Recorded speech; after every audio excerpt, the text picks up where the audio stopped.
Arnaud, qu'est-ce qui se passe? Ouvre les yeux. Arnaud, est-ce que tu m'entends? Arnaud. Voici le cas particulier d'une victime qui a chuté et qui est inconsciente sur le ventre. Dans ce cas particulier, nous allons tout d'abord évaluer la conscience de la victime. Arnaud, ouvre les yeux.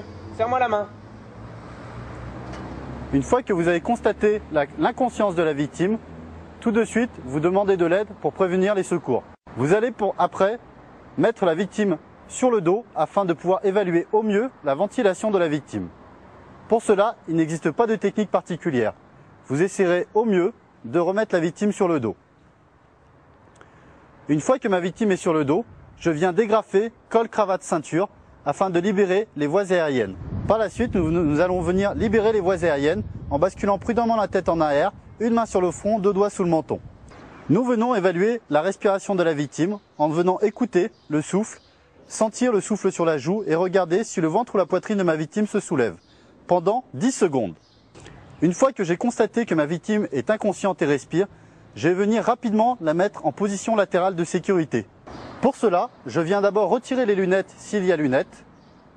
Je viens rapprocher mes jambes de ma victime afin de pouvoir au mieux faire la technique. Je viens me placer le long de ma victime. Je viens mettre la main qui est de mon côté à 90 degrés, paume vers le ciel. Je viens saisir l'autre main de ma victime, je mets ma main dans sa main et je viens poser le dos de la main de la victime sur sa joue. Avec ma main côté jambe, je viens saisir le genou de ma victime et je viens relever cette jambe. Je viens positionner ma main sur le genou. Je me recule légèrement et je viens appuyer sur ce genou afin de faire pivoter ma victime sur le côté.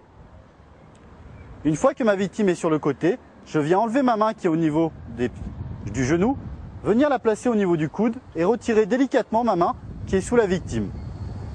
J'en profite pour venir ouvrir la bouche de ma victime afin de laisser écouler la salive ou, si ma victime vomit, qu'elle puisse ne pas s'étouffer.